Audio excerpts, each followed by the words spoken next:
오늘 하늘의 말씀은 누가복음 14장 13절 14절 2절 말씀입니다. 잔치를 베풀거든 차라리 가난한 자들과 몸 불편한 자들과 저는 자들과 맹인들을 청하라. 그리하면 그들이 갚을 것이 없으므로 내게 복이 되리니 이는 의인들의 부활 시에 내게 갚음을 받겠음이라 하시더라. 예수님께서 예루살렘으로 올라가시는 길에 어떤 사람이 구원받는 사람이 적습니까? 라는 질문을 드립니다. 예수님은 분명히 하나님의 손을 힘입어 귀신을 쫓아내고 하나님의 손을 힘입어 병자를 치료하시기에 하나님이 보내신 하나님의 사람인 것을 알았습니다. 하나님의 나라가 이미 임했다는 것을 보았습니다. 그러면 많은 사람들이 그 하나님의 나라 안으로 들어갈 줄 알았습니다. 지금까지 기다렸던 하나님의 나라가 예수님을 통해서 이 땅 가운데에 임했기 때문입니다. 그런데 이런 기대는 완전히 무너졌습니다. 많은 사람들이 예수님을 통해서 이루어진 하나님의 나라에 들어가기보다는 예수님을 향한 반대, 반발, 거절, 적대가 오히려 점점 더 커져 가는 겁니다. 13장 31절에 보시면 헤롯 안티파스는 오히려 예수님을 죽이려는 계획을 세웠고 이 계획이 알려질 정도입니다. 그러니까 주님을 향한 비난과 적대가 점점 커져가는 가운데에 주님, 구원받는 사람이 적습니까? 라는 질문을 했습니다. 여기에 대한 예수님의 대답이 13장 23절 24절입니다. 어떤 사람이 여짜오되 주여 구원받는 자가 적으니까 그들에게 이르시되 좁은 문으로 들어가기를 힘쓰라. 내가 너희에게 이르노니 들어가기를 구하여도 못하는 자가 많으니라. 다른 사람들이 구원을 받을 것인가 여기에 관심을 가질 것이 아니라 너는 좁은 문으로 들어가기를 힘쓰라 라고 말씀을 합니다. 예수님을 믿고 예수님의 제자로 살아간다는 것은 사실 간단하고 분명합니다. 예수님께 고정하고 예수님만 바라보는 겁니다. 나의 시선을 예수님께만 바라보는 것. 상황 때문에 마음이 상할 수 있고 환경 때문에 마음이 무너질 수 있습니다. 내가 가는 길이 적기에 사람들이 적게 가기에 과연 이 길이 가는 것이 맞는 것인가 의심이 들 때도 있습니다. 하나님의 나라가 세워지는 것이 아니라 점점점 적대와 반대가 커져가는 것을 보며 마음이 괴로울 때가 있습니다. 이럴 때에 주어진 상황, 주어진 환경, 주어진 여건에 마음을 주지 아니하고 변함없이 주님이 나에게 주신 길, 그 좁은 길을 걸어가면 되는 겁니다. 여전히 예수님을 바라보고 예수님께 초점을 맞추고 예수님을 향하여 달려가면 되는 겁니다. 바로 그 모습을 오늘 우리 예수님이 보여주십니다. 1절에 보시면 안식일에 예수께서 한 바리새인 지도자의 집에 떡 잡수시러 들어가시니 그들이 엿보고 있더라. 예수님이 예루살렘을 향하여 올라가고 계십니다. 예루살렘을 향하여 올라갈 때에 예수님의 얼굴은 9장에 보시면 오직 예루살렘에만 집중되었고 예루살렘에만 고정되어져 있습니다. 예수님을 죽이려는 협박이 아니라 사실은 사실입니다. 안티파스의 헤롯이 예수님을 죽이려는 그 상황도 우리 주님을 막을 수 없습니다. 여전히 주님께서 하나님께서 부르신 그 부름의 자리를 향하여 하나님께서 예수님에게 주신 그 길을 주님은 묵묵하게 걸어가고 계시고 그 길을 예수님의 제자들에게 따라오라고 명령을 하신 겁니다. 그 길을 묵묵히 걸어가실 때에 안식일에 한 바리새인의 지도자가 그의 집으로 초청해서 같이 떡을 드시기 시작하셨습니다. 안식일에 식사를 하는데 안식일에 식사를 합니다. 예배를 드리고 그리고 지도자의 집에 모여서 식사를 하는데 그곳에 모여있던 바리새인들이 예수님을 엿보았다라고 말을 합니다. 여기 엿보다라는 말은 주의 깊게 관찰하다, 어떤 행동을 하는지 또는 어떤 말을 하는지 관심 있게 집중해서 그를 바라본다. 이러한 의미입니다. 지금 집안에 있는 모든 사람들이 예수님이 어떤 말을 하는지 또는 어떤 행동을 하실지 모두 다 집중하고 있고 모두 다 그 가운데에 관심을 두고 있습니다. 하나님의 신 예수님이 하시는 말씀에 기대와 소망을 가지고 예수님이 어떤 말을 할지, 예수님이 어떤 행동을 하시는가 집중하는 게 아닙니다. 예수님의 말씀에 꼬투리를 잡기 위해서, 예수님이 하시는 행동에 꼬투리를 잡으려고 모든 사람들이 예수님께 집중하는 겁니다. 여러분, 이게 놀라운 일입니다. 하나님이신 예수님이 예수님의 그의 집으로 초청하는 역사적인 시간입니다. 이후에 그런 일들이 일어나는 것이 거의 없을 정도로, 그 이후에 몇몇 집에 예수님이 들어가신 것을 제외하고는 이제 일어나지 않는 그 영광스러운 자리에 바리새인은 예수님을 꼬투리를 잡으려고 하는 겁니다. 말씀이신 예수님이 말씀을 선포하고 계신데 그 말씀의 꼬투리를 잡으려 하니 주님의 말씀의 은혜를 받지 못합니다. 여러분, 이 놀라운 일입니다. 말씀이신 예수님이 복음을 증거하고 하나님의 나라를 선포하는데 정작 그 자리에 있는 사람들은 은혜를 받지 못하고 있습니다.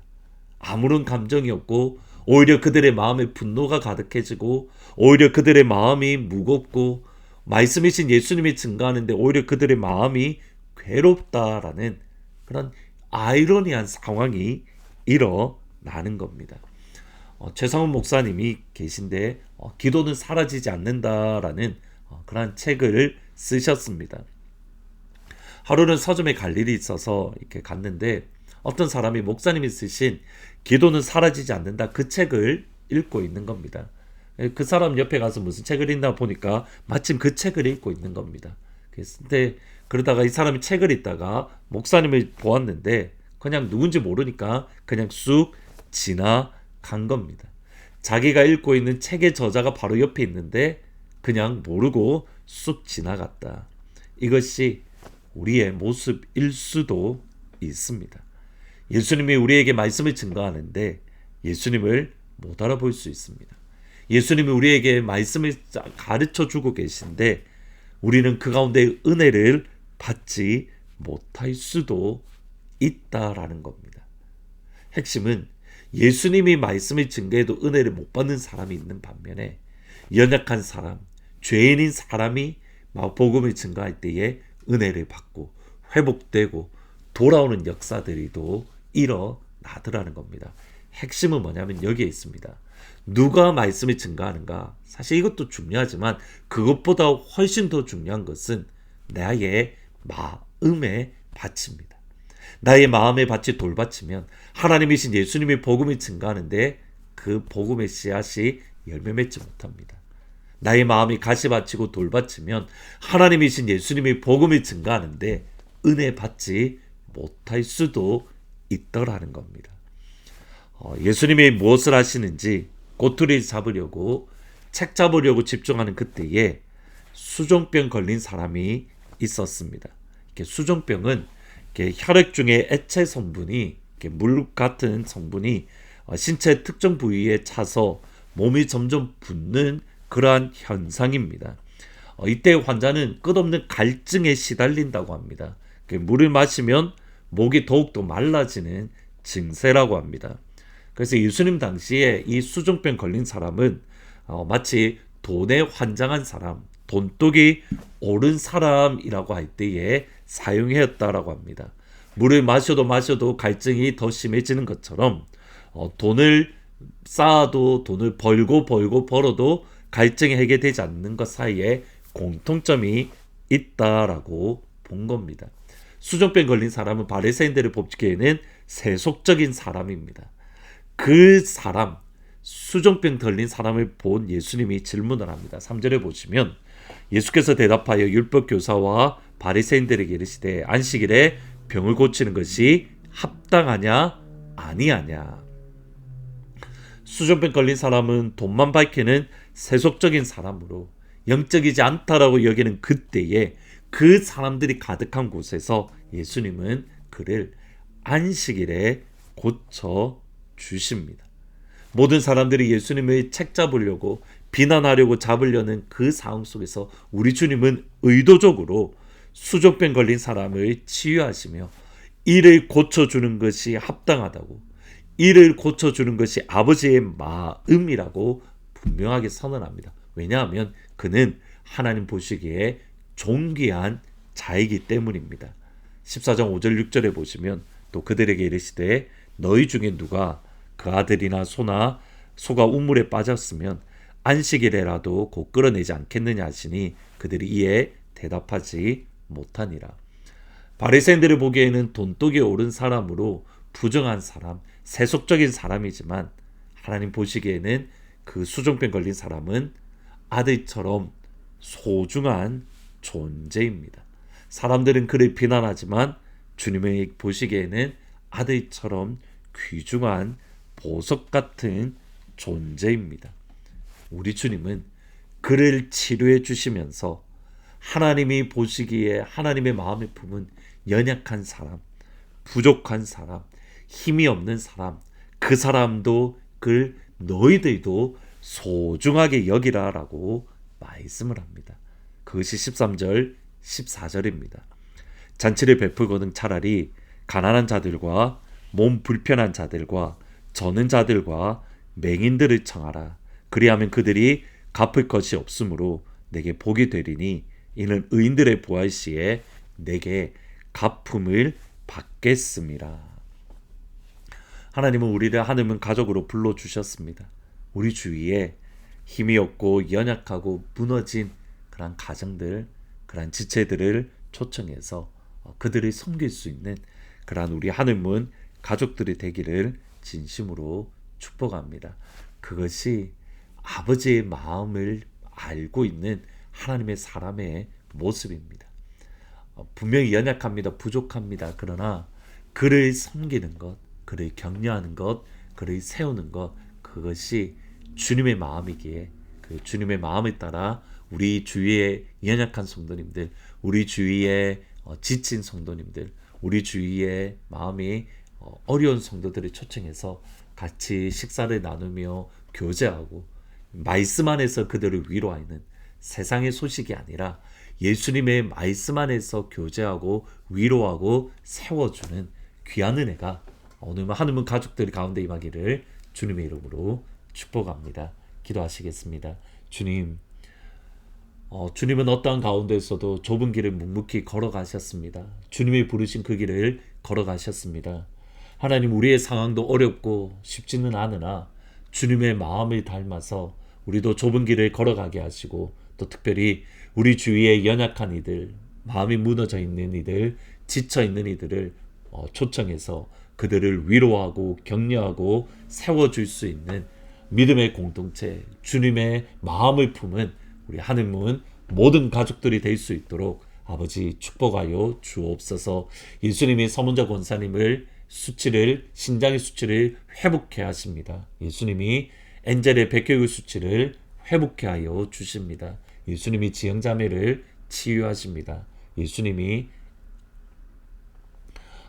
이영복 장로님의 치유하십니다. 예수님이 이금래 권사님을 치유합니다. 예수님이 은혜를 치유합니다. 예수님이 백운주 집사님을 치유하십니다. 주님, 내일 주일날 김태훈 선교사님이 말씀을 전합니다. 이 시간을 통해서 주님을 더욱더 깊이 알아가며 주님의 은혜 안에 거할 수 있도록 축복하여 주옵소서. 예수님의 이름으로 기도합니다. 아멘. 오늘 10시에 복음치유 기도회가 있습니다. 많이 들어오셔서 함께 주님의 치유하심에 깊이 들어가는 복된 시간이 되기를 축복합니다. 또 내일 주일날 김태훈 선교사님이 오셔서 말씀을 전하시는데 주님의 마음, 예수님의 마음을 더 깊이 경험하고 또 그 사랑을 체험하기를 진심으로 소원합니다. 복의 근원 강림하사 찬송하게 하소서. 한량없이 자비하심 증량할 길 없도다. 복의 근원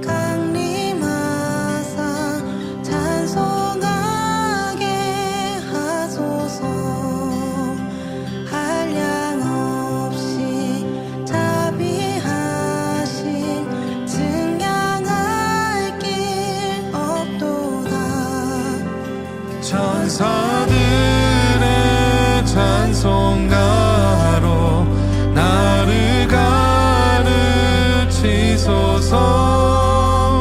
구속하신 그 사랑을 항상